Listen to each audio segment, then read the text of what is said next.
Hi guys. Well, I was on a walk and I was very inspired by our weekly reading this week to do a video for those of you who are tarot beginners, who are interested in learning how to read the tarot, but you have no knowledge of the cards, of the symbolism, of the meanings behind the cards, etc. One very, very good way to learn how to read the tarot as a beginner is to learn how to look at them as a story, okay? And this is where the intuitive part of the reading comes in. Now, as you develop as a tarot reader, you need to have both intuition and a basic knowledge, or book knowledge, if you will, of the meanings behind the cards, of the symbolism, numerology, all that kind of thing. But if you're just starting out, when you're just starting out, a really, really great way to kind of acquaint yourself with the cards and to get used to their energy and to get acquainted with their energy and the vibration is to just approach them as a story. And I thought our cards this week made a really, really, really great story. Okay, so let's go through this and I'll show you what I mean. Okay, so for example, if you look at these cards just as pictures alone, which is what they are, the pictures on the tarot cards are archetypes. They represent characters and situations and themes that are universal to every single person, every human being, okay? And that is what these pictures are all about. That's why you don't need to have book knowledge to start reading the tarot, because the images are so clear. And if you really study them and if you really look at them and concentrate on them, you will get impressions and you will get vibrations or messages, if you will, from the cards that will tell you what the cards mean. And it's different for every single person as well. Every single person is going to interpret cards a little bit differently, okay? So if we approach this reading here, for example, this 3-card reading as characters, we can look at the Magician as a character, the Fool as a character, the 2 characters in the 6 of Cups as characters, or a situation. Okay, these are all situations as well. They're in their own individual settings. Now, to me, if I were to look at this card, this reading, this 3-card reading, ask yourself, who do you think the main character in this story is? Do you think it's the Fool? Do you think it's the Magician? Do you think it's the 2 people in the 6 of Cups? To me, my intuition is telling me that the Fool is the main character in this story. He is the central figure in this story, and he's looking at the Magician. And these 2 people on the other side are kind of peripheral characters, if you will, okay? They have influenced the story, but they're not major players. The 2 major players here are the Fool and the Magician. So what do you get? I mean, look at what the Fool is doing. He is looking towards the Magician, who is this very, very powerful figure. It's as if he is a student, and he's looking at this Magician to learn from him. And in the past, these 2 characters in the 6 of Cups cards are perhaps people from his past, or a situation in his past.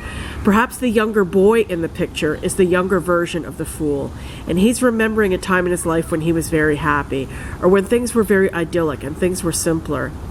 And he's feeling kind of wistful, and he's feeling kind of not quite sure where he's going. So he's looking at the Magician to see what to do next. So that could be the story, right? So just imagine, if you will, what would the Fool say to the Magician? Just look at this spread for a moment. I'll be quiet, and ask yourself, what do you think the Fool would say to the Magician? He's looking at him. What do you think that he would say? And then I'll come back and tell you what I think he would say.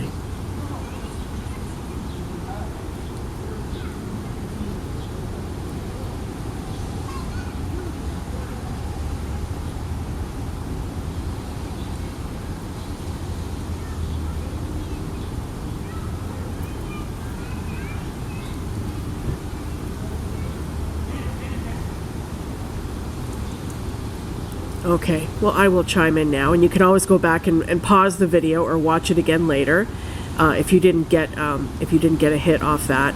But to me, the Fool would say to the Magician, what should I do next? What do I need to do? I'm a little bit lost. I want to move on. I want to go somewhere new, but I'm not quite sure how to go about it, and you seem to have all the answers. So can you please help me out? And the situation behind him, the 6 of Cups behind him in his past, has influenced this. And since the cups are all about emotions, of course you wouldn't know this if you're just a beginner, but it's a very sweet card, right? You get that vibe off the card just by looking at it. These two children in this picture. It's a very, very sweet image. It's a very, very innocent image. So maybe an easier time, a more innocent time, a simpler time for him. So he's matured, he's gotten older, and he's not quite sure what to do next. So he's looking at this magician for guidance. That to me is the story of this 3-card spread. Okay? So let's draw another 3 cards and do another one. Okay guys, so here's our next story. We have the King of Swords, we have the Empress, and we have the 8 of Pentacles. Oh, and by the way, when you're doing this, make sure to turn the cards upright. If you're a beginner, don't bother with reversals. Don't worry about reversals. Just turn the cards upright and just look at them that way because it's a lot easier, okay? You don't need extra complications when you're just beginning. So, the King of Swords is one character, the Empress is another character, and this figure in the 8 of Pentacles is another character. So to me, looking at this, we have the King of Swords, who is this very kind of austere, severe-looking guy, right? And also, he's looking off. He's not looking at us. He's looking off. So he strikes me as somebody who is very... He's got a busy mind. He doesn't have time for us. He's looking at other places. He's looking at other things. He's preoccupied with his own issues. He's got a lot on his mind. So he's looking here, he's looking there. He doesn't have time to look at us. But he's a very, very powerful figure. He's wearing a crown. He's holding a sword. A sword is a symbol of great power. It's a symbol that can hurt you, right? It's a symbol that can protect you as well. And then we have the Empress, who is this beautiful woman with this beautiful long flowing gown. She's got a cross and a heart on her chest, and a lotus flower on her shoulder, crescent moon at her feet. She's very, very feminine, and she looks very soft, and she looks very, very loving. I mean, that heart right in the middle of her chest says it all, along with the cross, that symbol. She's a very, very loving, caring person. And a very powerful person in her own right, but in a different way. In a different way than the King of Swords. Where the King of Swords is hard and severe and unbending, she is very, very soft and nurturing and allowing, okay? She's much more easygoing than the King of Swords. And then we have this figure in the 8 of Pentacles card who is just working away. So to me, if I were to look at this as a story, I'll let you guys look at it for a moment, and then I'll come back and tell you what I think of this story. So imagine to yourself, who do you think is the main central character in this story? And how do you think they all play upon each other? What would they say to each other? Just take a moment and have a look.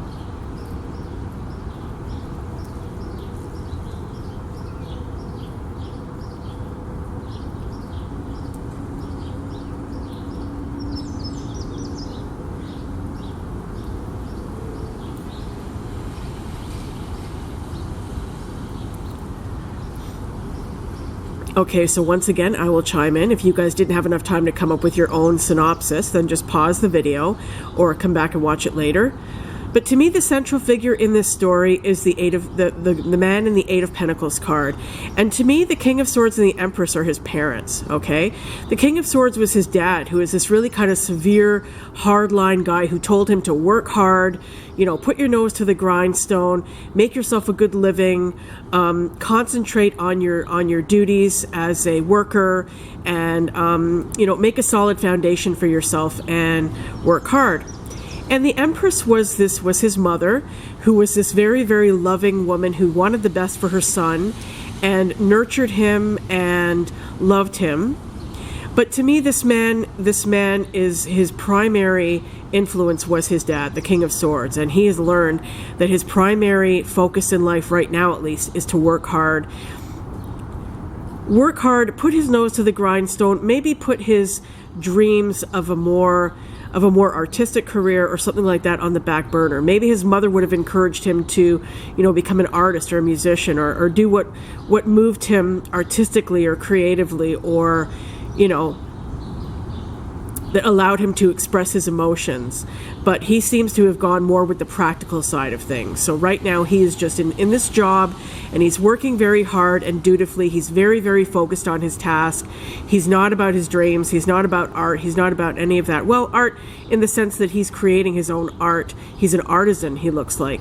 But I mean, he's put any artistic dreams on the back burner. He is focused on his work, on the practical side of life, making money and having a comfortable, home and, financial security for himself.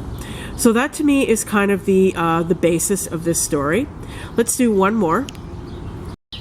Okay, guys, so here is our next intriguing combination. We have the Page of Pentacles, the Nine of Pentacles, and the Ace of Swords. Okay, so again, look at these cards. We have the Page of Pentacles as one character, the woman in the Nine of Pentacles as another character, and the Ace of Swords as one element of the story. So to me, the central figure in this story, and of course for you it could be different. You could choose another character as your main character. For me, it's the Page of Pentacles. And this guy, to me, he's a young man. Again, he's looking off into the distance rather wistfully, or rather pensively. So this is somebody who is thinking about things. This is somebody who's looking forward. This is somebody, it looks to me, who's inquiring, who's kind of wondering what is out there, and he's looking towards whatever is out there. So this can bring to mind somebody who's a student, somebody who's an inquirer, somebody who's wanting to learn something new, right? And then we have this woman in the Nine of Pentacles who's this very, very captivating, intriguing figure. She's a black woman. She's an exotic, it looks like an exotic character. She's wearing this turban. She's got a peacock on her shoulder. She's wearing this beautiful, vibrant purple robe. She looks very, very, very well off, very comfortable, even luxurious. She's got her hand in a bowl of grapes. Looks like she's doing very well for herself. And she's right next to this Page of Pentacles, who is this inquiring young man. So to me, she could be this man's teacher. This young man could have encountered her in some way and opened his mind to a whole new range of things, and she could be teaching him different things. And that's where this Ace of Swords card could come in. Now that is just kind of like a bolt out of the blue. We have this sword that is just coming out of this hand that's just come out of the air, out of the clouds, kind of like an idea. It's just come out of nowhere. It's just a moment before it wasn't there. Poof, there it is. There's this beautiful big sword, and it's like it gets your attention. So to me, this is an idea. So if we put all three of these cards together, it's like this young man was looking for some answers, looking to learn something new, just kind of exploring possibilities, exploring life, and along comes this woman that he meets, and she kind of tells him or educates him about a lot of different things, and as a result he gets this new idea, or he gets all these other new ideas coming to him just out of the blue that he never would have thought of before. So to me, that is the story in this scenario here. So guys, I hope this is helpful for you. Give this a try. It's really a lot of fun. Play with the cards. The tarot wants you to play, okay? And this is a really, really good way to learn the cards and to get acquainted with them, as I said. Now, when you're doing this, it's best to use a deck like the Morgan Greer or the Rider Waite that is very, very kind of simpler. You don't want to be using an abstract deck like the Thoth Tarot or something like that, because it's much more esoteric and the images are completely different. You want to be using the deck that has kind of simple, straightforward images. So I would recommend the Morgan Greer, this deck here, or the Rider Waite, and if I think of any more, I will put them in the description box below. But do give this a try. Do give this a try, because it's a lot of fun, and it's a great way to learn. It's a great way to begin with the tarot, and I hope you give it a try, because it is a lot of fun, and it's a great way to learn. So I hope you enjoyed this video, and I will see you soon. Okay, bye for now.